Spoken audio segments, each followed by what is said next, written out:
J'ai découvert l'analyse psycho-organique en 1975. C'était par rapport au contenu des stages animés par les Boysen dans le cadre du Centre de développement du potentiel humain de Jean-Michel Fourcade, qui faisait venir des psychothérapeutes anglo-saxons en France pour expérimenter leur méthode de psychothérapie. Donc j'ai participé à plusieurs de ces training groups, nous les appelions à l'époque, qui étaient surtout basés sur la bioénergie, l'approche reichienne de la bioénergie. Et j'ai commencé avec les training groups de Gerda Boysen, puis elle est venue avec Ebba Boysen, et finalement, en janvier 1975, elle est venue avec Paul Boysen.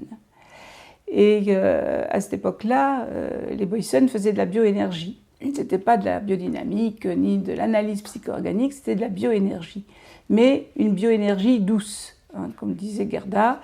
Et Paul, une bioénergie douce qui travaillait avec le principe de plaisir et non pas seulement avec l'affirmation du moi. Dans les stages animés par Paul, j'ai découvert une façon de travailler qui m'a paru vraiment révolutionnaire. Je me suis retrouvée allongée avec la consigne, l'induction respire, sens ton corps, prends contact avec ce que tu perçois, avec ta perception. Et maintenant, laisse parler ton corps, laisse parler ton émotion. Et évidemment, je n'ai pas de souci pour laisser parler mes émotions, donc mes émotions ont parlé. Et après, la consigne, c'était laisse venir une image, regarde la situation, qu'est-ce qui se passe dans la situation.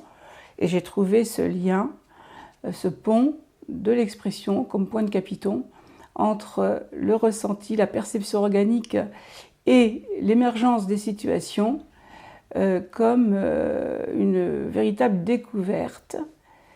Et cela mettait en jeu de façon très simple tout un processus de subjectivation de l'expérience qui était vraiment tout nouveau parce qu'il y avait aussi une proposition d'expression et d'émergence des situations. À l'époque, cela donnait une sorte de suite à ma propre recherche puisque je cherchais dans l'écriture des scénarios, des scénarios et le cinéma. J'avais déjà fait un petit film.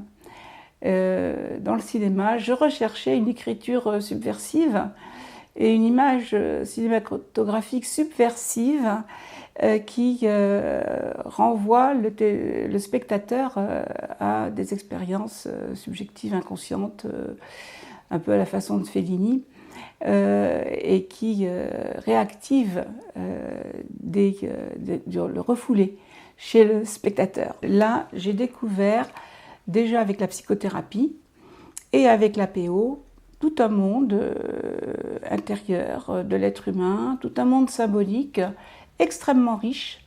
J'ai découvert l'océan d'images, l'océan de l'univers symbolique de chacun, même des personnes les plus timides et celles qui s'expriment le moins. C'était pour moi une découverte absolument énorme.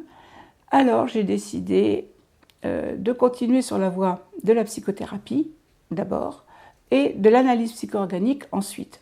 La spécificité de Paul, c'était la bioanalyse, et j'ai trouvé plus tard que c'était le terme que Ferenczi utilisait pour décrire son approche à lui.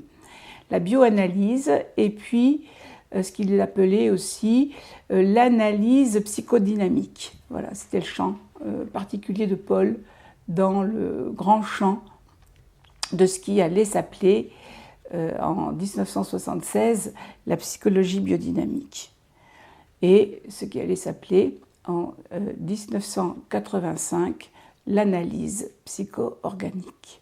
Paul et moi ayant énormément de points communs, nous partagions un univers symbolique très proche l'un de l'autre, plus l'attirance mutuelle, et que,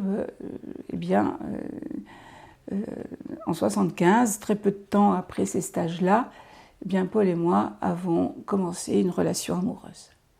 Voilà comment j'ai découvert l'analyse psycho-organique.